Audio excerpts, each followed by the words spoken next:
મિત્રો, હું છું રામોલિયા તસ્વી। આજના વિડીયોમાં તમારું સ્વાગત છે। આજના વિડીયોમાં આપણે વાત કરવાના છીએ કઠોળ પાકમાં આવતો પાક એવો છે મગ, જેની અંદર આવતા રોગો, જીવાતો અને તેના નિવારણની। જો ખેડૂત મિત્રો, આપણે જાણીએ છીએ કે કઠોળ પાકમાં સૌથી મહત્વપૂર્ણ પાક એવો મગ છે, જેમાં 22 થી 24% જેટલું પ્રોટીન રહેલું છે, જે 60 થી 70 જેવા ટૂંકા સમયગાળાનો આ પાક છે, જેને ઉગવા માટે પાણીની ખૂબ જ ઓછી જરૂર પડે છે અને જેનાથી જમીનની અંદર ફળદ્રુપતા એટલે કે નાઇટ્રોજનનું પ્રમાણ વધારી શકાય છે। જો ખેડૂત મિત્રો, આટલા જ મહત્વપૂર્ણ પાકમાં રોગો અને જીવાતો આવી જાય તો 30 થી 80% જેટલું નુકસાન આ પાકમાં જોવા મળે છે। તો આજના વિડીયોમાં આપણે એ જ વાત કરવાના છીએ કે તેમના નિવારણ માટે શું કરવું જોઈએ।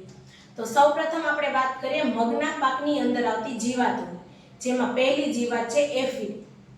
તો કે જ્યારે પાનની ટોચ ઉપર નાના કાળા અને લીલા કલરની જીવાત જોવા મળે તો ત્યાં એફિડ હોય છે, જે શું કરે છે તો કે પાનની ઉપર રહીને પાનમાંથી રસ ચૂસે છે, જેનાથી પર્ણો બેવડાઈ જાય છે અને પાનની ઉપર કાળું એવું પ્રવાહી એટલે કે કાળ છે, જેનાથી આખા પાકની વૃદ્ધિ અટકી જાય છે અને પાન ખરી જાય છે।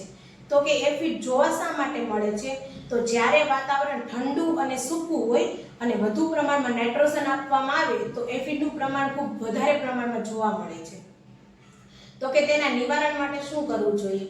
તો યોગ્ય પ્રમાણમાં નાઇટ્રોજન આપવું જોઈએ, જમીનની અંદર જે વધારાનો ઉગાવો એટલે કે ખડ હોય તેને દૂર કરવું જોઈએ અને કેમિકલ કન્ટેન્ટમાં વાત કરીએ તો છે ઇમિડાક્લોપ્રિડ 0.3 ml પર લિટરમાં અને થાયોમિથોક્સામ 0.25 ગ્રામ પર લિટરમાં સ્પ્રે કરવાથી આમનું નિવારણ લાવી શકાય છે। હવે બીજી જીવાતની વાત કરીએ તો છે વ્હાઇટ ફ્લાય। વ્હાઇટ ફ્લાય એટલે કે સફેદ માખી, જેનાથી સૌથી ભયંકર એવો રોગ એટલે કે યલો મોઝેક વાયરસ ફેલાય છે, જે પાનની ઉપર પીળા કલરના ડાઘા એટલે કે ટપકા જ કરે છે, જેનાથી પાન ખરી જાય છે અને પાનની વૃદ્ધિમાં ઘટાડો આવે છે। તો કે તેના નિવારણ માટે શું કરવું જોઈએ? તો કે માર્કેટમાં યલો સ્ટીકી ટ્રેપ અવેલેબલ છે, જેનો યુઝ કરવાથી વ્હાઇટ ફ્લાયનું નિયંત્રણ લાવી શકાય છે। કેમિકલમાં વાત કરીએ તો ઇમિડાક્લોપ્રિડ અને એસિટામાપ્રાઇડ જેવા કેમિકલનો સ્પ્રે કરવાથી પણ આમનું નિવારણ લાવી શકાય છે। ત્રીજી જીવાતની વાત કરીએ તો છે થ્રિપ્સ। થ્રિપ્સ એટલે કે જ્યારે પાનની ઉપર લીલા કલરની જથ્થામાં જીવાત જોવા મળે તો આ થ્રિપ્સ હોઈ શકે છે, જેનાથી શું થાય છે તો કે ફૂલ ખરી જાય છે, પાન ખરી જાય છે। ફૂલ ખરવાથી પાકની વૃદ્ધિમાં ઘટાડો આવે છે અને ઓલ ઓવર ઉત્પાદનમાં પણ ઘટાડો આવે છે। તો કે આમના નિવારણ માટે શું કરવું જોઈએ? તો કે માર્કેટમાં બ્લુ સ્ટીકી ટ્રેપ અવેલેબલ છે, જેનો યુઝ કરવાથી થ્રિપ્સનું નિયંત્રણ લાવી શકાય છે। હવે કેમિકલ કન્ટેન્ટમાં વાત કરીએ તો કે નીમ ઓઇલ 3 ml પર લિટરમાં અને સ્પાઇનોસાઇડ 0.3 ml પર લિટરમાં સ્પ્રે કરવાથી આમનું નિવારણ લાવી શકાય છે। બીજી જીવાતની વાત કરીએ તો છે પોડ બોરર। પોડ બોરર એટલે કે એક પ્રકારની ઈયળ છે, જે પાન અને મગની સિંગની અંદર જોવા મળે છે, જેનાથી સિંગની અંદર કાળા એવા નાના ગોળ એવા ટપકા જોવા મળે છે અને તમે સિંગને ખોલો ત્યારે અંદર ઈયળ હોય ને તો આ પોડ બોરરની સમસ્યા હોય છે। તો કે તેમના નિવારણ માટે શું કરવું જોઈએ? તો કે કેમિકલ કન્ટેન્ટમાં વાત કરીએ ઇમામેક્ટિન બેન્ઝોઇડ અને ક્લોરાન્ટ્રા મિલીક્લોરનો સ્પ્રે કરવાથી આનું નિયંત્રણ લાવી શકાય છે। હવે આપણે વાત કરશું મગના પાકની અંદર આવતા રોગો અને તેના નિવારણની।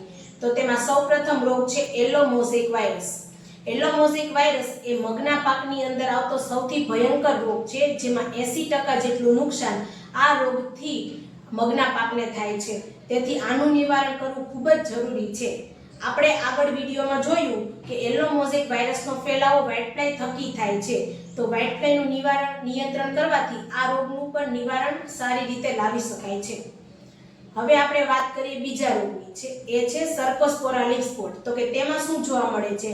તો કે પાનની ઉપર નાના એવા ગોળ ભૂરા રંગના ટપકા જોવા મળે છે, જેનાથી પાન ખરી જાય છે અને પાકની વૃદ્ધિમાં ઘટાડો આવે છે। તો કે આનું નિવારણ કઈ રીતના લાવવું જોઈએ?